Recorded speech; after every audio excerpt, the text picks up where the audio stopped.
Halo, selamat malam teman-teman semua.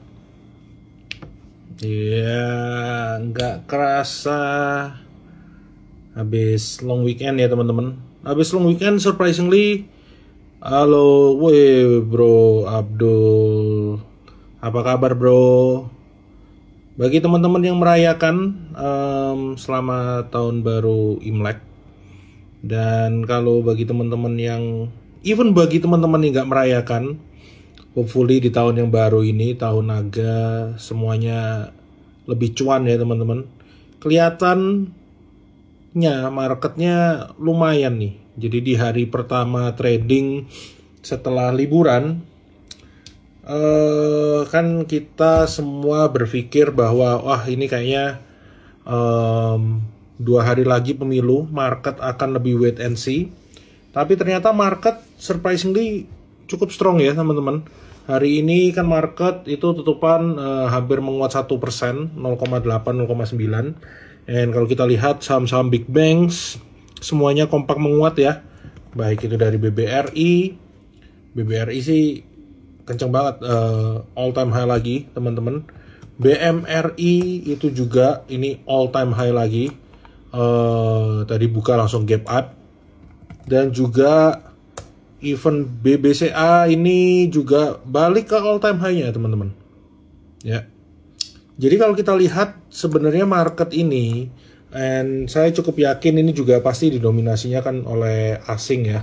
And beberapa minggu terakhir, sebulanan mungkin lebih 1-2 bulanan, asing itu terus net buy di saham-saham big banks.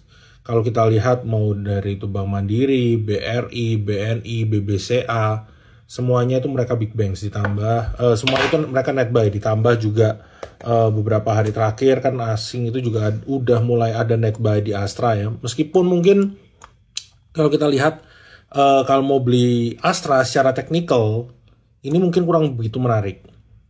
Tapi mungkin ya kalau kita ngeliatin flow dari turunnya yang udah cukup dalam ya mungkin bisa aja teman-teman mulai spekulasi di Astra. But anyway, the point is market ini sepertinya sih sudah cukup pede. Ya, kita ngomongin investor asingnya dulu ya teman-teman.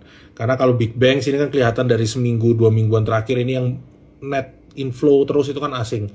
Asing ini sebenarnya kalau kita lihat itu udah cukup pede, dan mungkin kalau teman-teman sempat ada yang baca artikelnya juga, India dan Indonesia, Bloomberg ada nggak ya?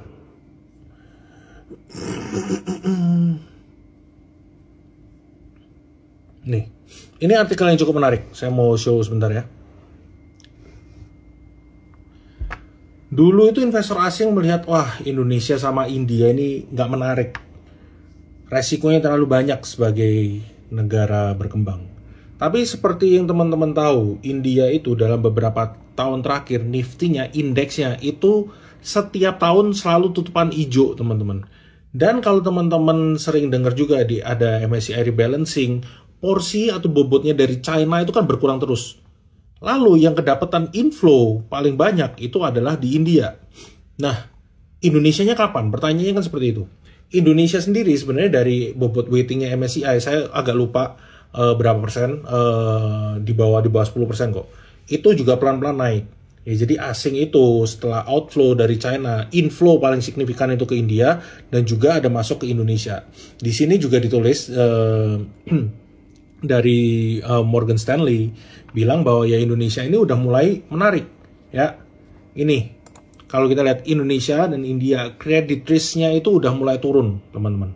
Ya, sudah mulai turun. Nah, ini kalau kita lihat ini India dan Indonesia credit risk-nya itu udah mulai turun dibandingkan kayak negara-negara seperti Brasil, seperti South Africa, or even Turkey. Jadi ini yang membuat Indonesia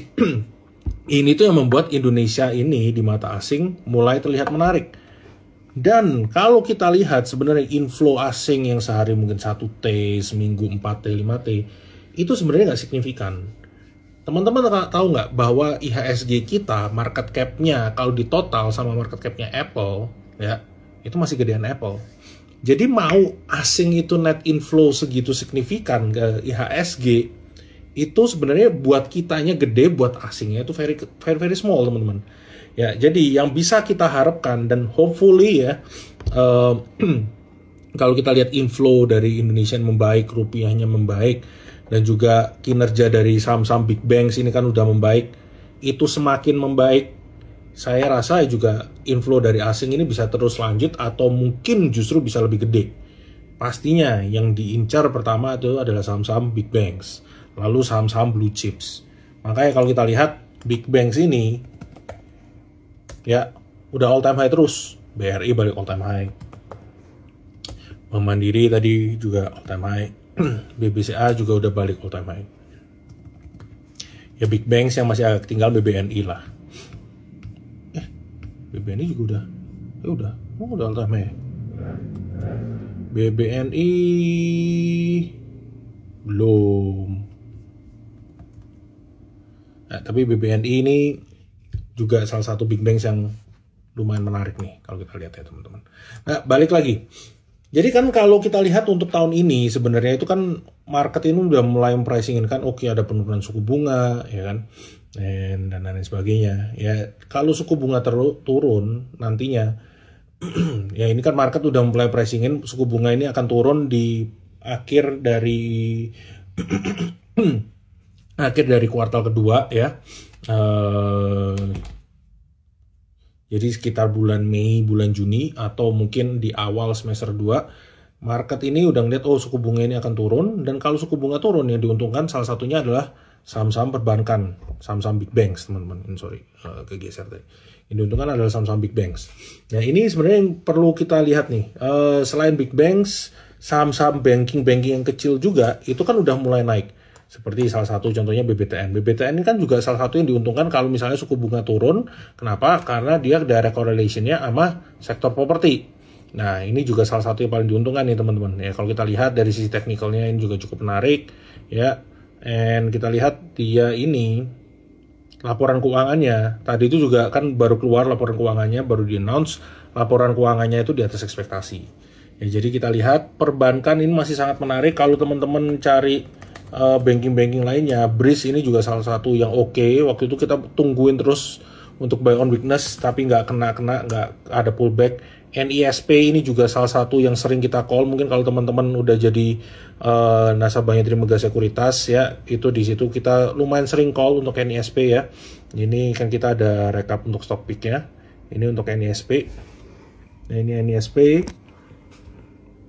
Salah satu yang udah kita call dari 11.90 sampai 12.05 teman-teman. And selain NISP, kalau kita lihat bank-bank kecil lainnya ya, ini cukup menarik. Kalau Nobu itu mungkin lebih ke corporate action play lah. Tapi Nobu ini juga sebenarnya dia kan trennya juga uptrend. Ini kalau teman-teman lihat ya. Ini teman-teman lihat dari MA100, MA50-nya ini kan pergerakannya dia sebenarnya masih sangat uptrend. Ya. Dan di luar dari sektor banking, kita juga ngelihat tadi event sektor properti ya, ini kan juga beberapa hari terakhir ini juga kembali main. Ini kan sebenarnya dia ini masih pergerakannya masih sideways ya, ini bisa dimanfaatin di dekat-dekat area sini, teman-teman bisa masuk. SMRA, CTRA, CTRA udah balik naik lagi. Ini event sektor properti yang ini juga teman-teman, yaitu PANI ini kalau kita lihat ini kan dia juga kembali bergerak menguat ya, and dia ini udah mulai rebound, and ini udah balik ke high-nya sejak akhir tahun 2023 Desember kemarin. Nah, jadi market ini kan sebenarnya udah nggak terlalu khawatir nih sepertinya ya, mau itu nanti presidennya siapa yang terpilih. Market melihat ya pasti yang tidak akan terlalu berubah sentimennya itu adalah untuk sektor perbankan. Makanya big banks-nya ini diburu duluan. Baru nanti setelah pemilu, setelah lebih ada kejelasan siapa yang menang, kebijakannya seperti apa ya. Karena dari masing-masing calon ini kan mereka punya kebijakan dan program-program unggulan masing-masing. Ya, jadi mungkin kalau yang nomor 2 itu nanti untuk yang sektor komoditis, mungkin kalau untuk yang nomor 3 itu mungkin lebih ke sektor yang yang juga consumer misalnya teman-teman, dan juga mungkin kayak industri-industri seperti yang rokok. Ya, jadi kita lihat sebenarnya kurang lebih ini pasti ada beberapa sektor yang akan diunggulkan. Nah, tapi detailnya seperti apa kan kita harus menunggu siapa yang menang dan kebijakannya seperti apa.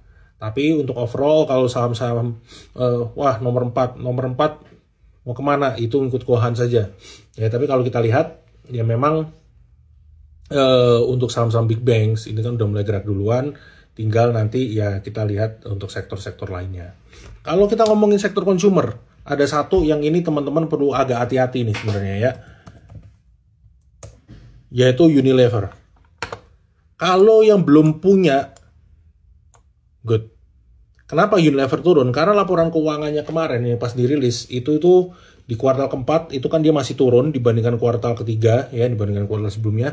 Ditambah lagi dia itu kena boykot yang untuk produk-produk kesehatan, produk-produk kecantikannya dan juga sabun dan lain sebagainya. Itu kena boykot yang soal Palestina. Jadi ditambah mereka ini kan memang harga untuk barang-barangnya ini kan yang agak premium nih teman-teman. Sedangkan untuk produk-produk substitusinya itu kan banyak untuk sabun. Teman-teman pakai sabun yang dulu mungkinnya harganya 100.000, terus turun ke pakai produk yang harganya 80.000 atau 60.000, bedanya nggak terlalu signifikan. Jadi itulah yang membuat Unilever ini susah untuk bersaing di kelasnya mereka, teman-teman. Harga-harganya mereka itu terlalu premium, untuk produk-produk substitusinya itu seabrek-abrek. Nah, makanya penjualan mereka turun, ditambah lagi kena boykot.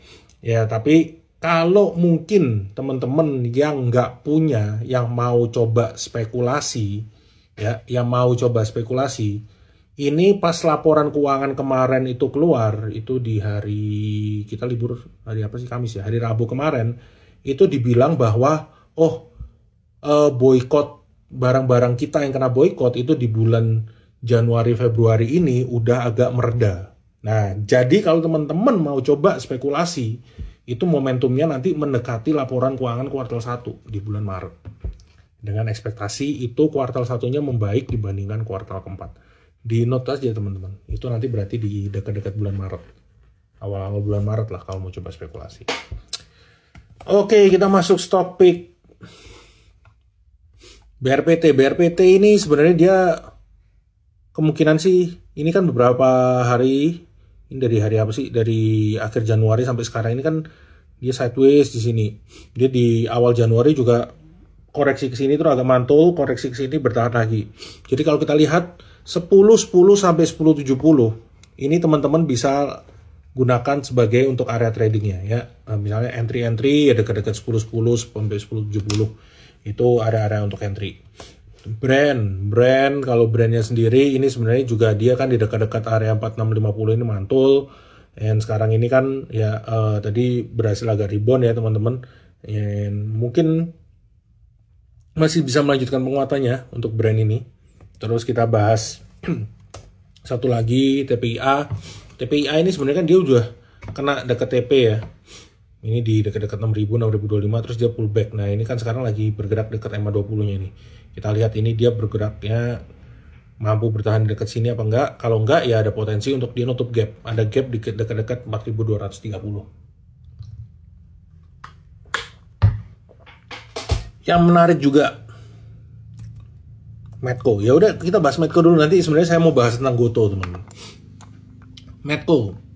Medco ini harga minyak ya, untuk minggu ini itu kan rebound dibandingkan minggu lalu. Minggu lalu kan harga minyak 70-an, minggu ini harga minyak udah 80-an. Tapi ya foreign minister atau perdana menteri luar negerinya Iran itu bilang bahwa ada kemungkinan untuk Israel dan Palestina ini mereka akan ada proses diskusi.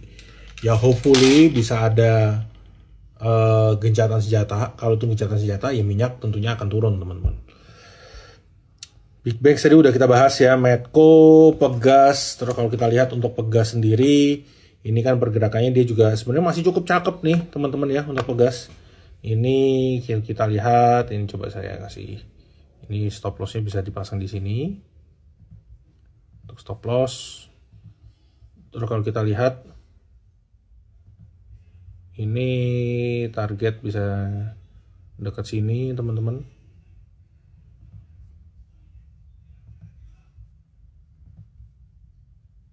Untuk entry-nya dekat-dekat sini.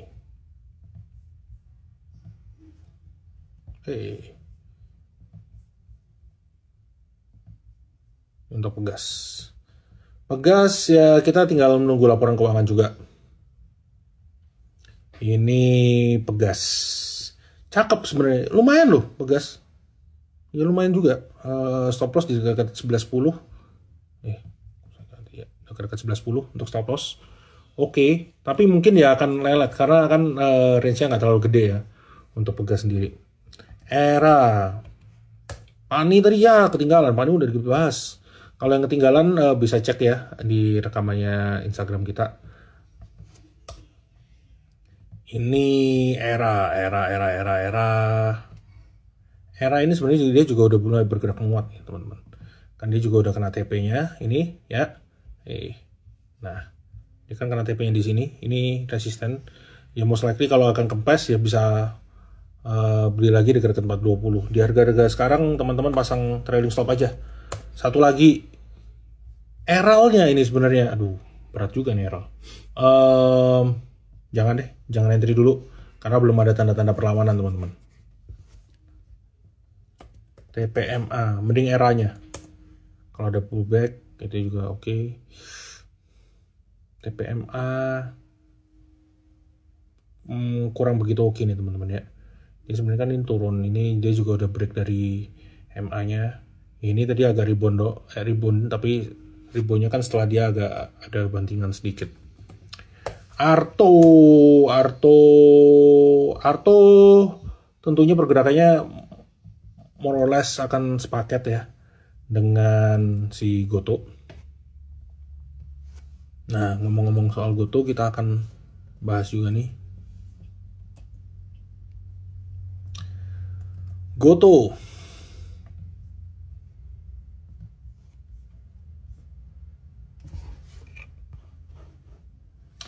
Jadi Goto ini kan mungkin kalau teman-teman dengar beberapa hari terakhir ada berita bahwa wah ini Goto akan di-merger ya dengan Grab.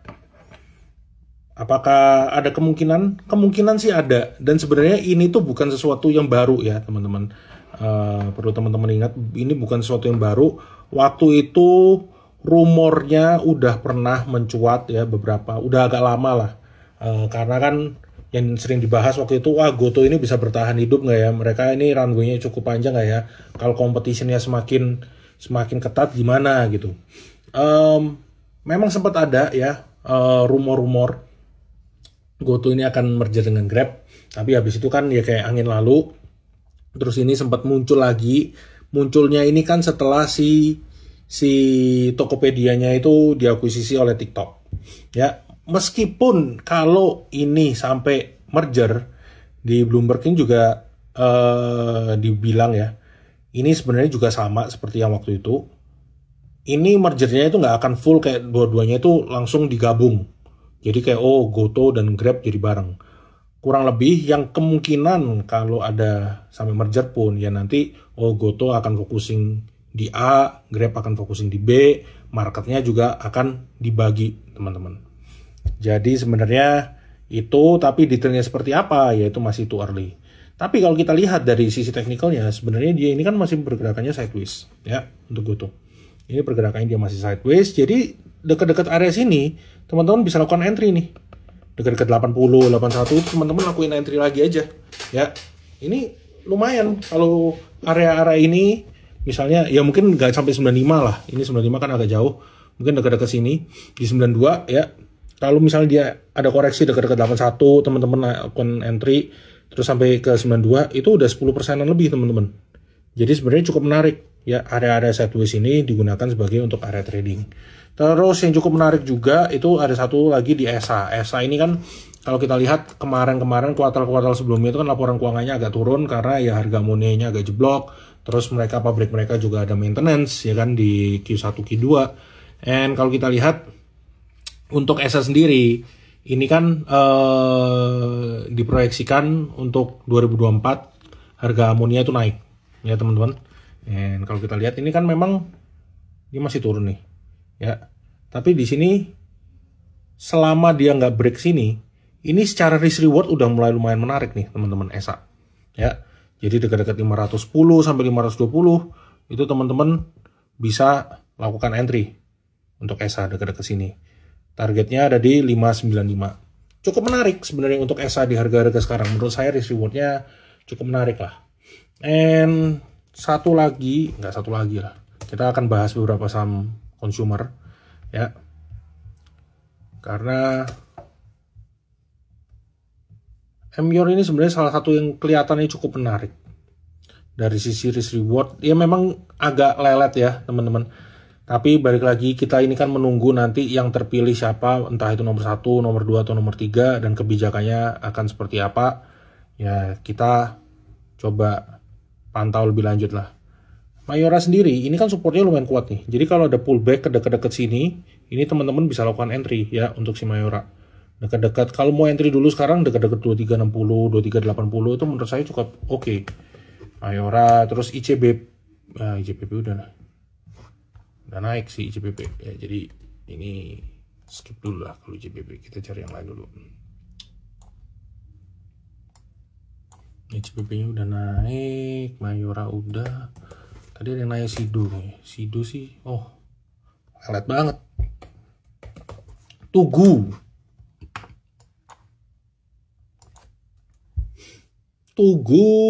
cukup oke ya teman-teman.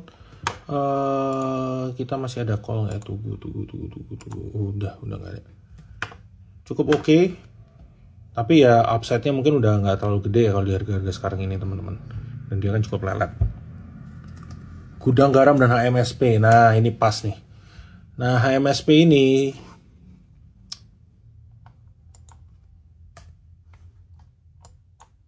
kalau kita lihat ini kan dia udah balik lagi downtrend ya.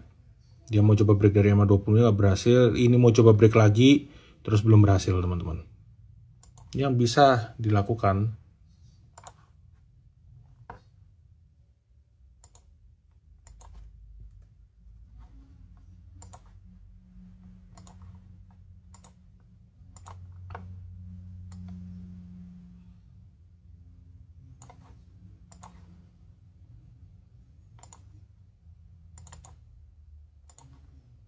ini. Kalau yang mau coba entry Gudang Garam, ini bisa digunakan sebagai stop loss-nya. Ini agak spekulasi sebenarnya karena dia mau coba break dari MA20-nya belum berhasil. Sedangkan si temennya, si HMSP, ini dari sisi pergerakannya lebih menarik. Tapi memang ya mungkin upside gak bisa terlalu signifikan teman-teman. Ini kan dia sebenarnya juga bergerak sideways nih, ya bergerak sideways ya. Kalau sideways gini dimanfaatin lah dekat-dekat area sini, dekat 865, 860 itu teman-teman bisa lakukan entry dulu sebagian. Rokoknya kita bahas semua. Wim ini ada gap. Kenapa saya hapus?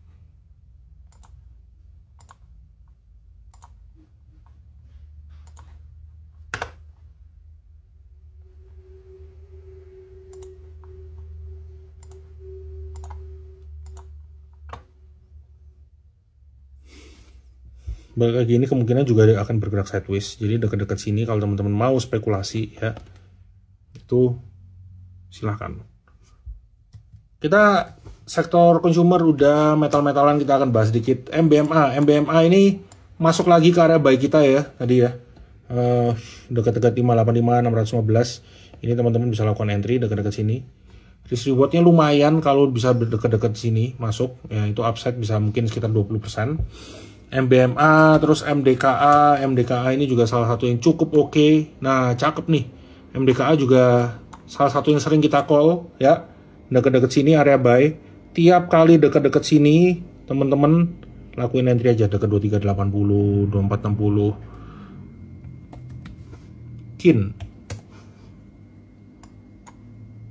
Kin cukup oke. cukup oke.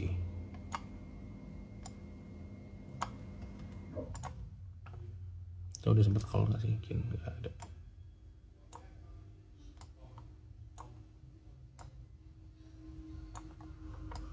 Nih Kin, lumayan.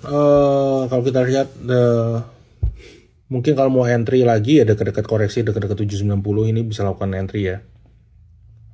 Target ada di dekat-dekat 890 teman-teman untuk Kin. Sebenarnya market kita hari ini lumayan rame, tapi ramenya memang didominasi oleh big banks. Dan juga pasti akan fokus di laporan keuangan, karena fokus laporan keuangan kuartal 1 perbankan udah pada keluar semua. Yang lain itu akan keluar di bulan Maret. Ditambah lagi ya nanti kita akan dapat kejelasan lah nanti di hari Rabu ya, presiden terpilih siapa, wakilnya, dan juga kebijakannya nanti nextnya akan seperti apa. BRPT udah kita bahas. Satu lagi yang menarik ya, itu adalah ini. Kalau kita ngomongin suku bunga turun, dan ini juga adalah sektor yang defensif, ini jasa marga ya. Jasa marga ini salah satu yang diuntungkan kalau suku bunga itu turun, teman-teman. Ya, kalau kita ngomongin, semua orang ngomongin tahun ini suku bunga turun, semua ngomonginnya adalah perbankan, yes bener, properti, yes bener. Jasa marga ini salah satu yang diuntungin. Kenapa? Karena mereka itu ya of course nanti pinjaman-pinjaman dari bank untuk mereka refinancing dan lain-lain itu tentunya akan lebih murah. Karena ya mereka ini kan bisnisnya jalan tol. Jalan tol ini kan very heavy on ya capex intensif ya teman-teman. Pani, wah kayaknya banyak banget yang cinta banget sama Pani. Pani sudah naik. Nah ini udah enjoy the ride. Ini udah berhasil naik akhirnya. Tahun naga kayaknya dia baru mulai gerak nih. Jadi lupa membahas apa. Oh ya, sektor telekomunikasi. Satu sektor terakhir yang akan kita bahas, sektor telco.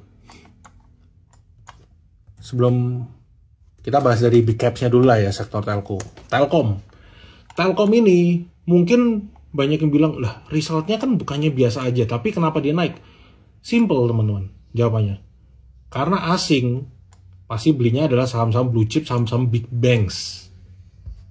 Ya, selama resultnya itu nggak aneh-aneh, kalau Astra itu kan sebenarnya juga blue chip, tapi resultnya kan agak mengkhawatirkan tuh waktu itu, penjualan mobil turun terus. Kalau Telkom ini, selama mereka fine-fine aja, ya asing masih akan tetap beli.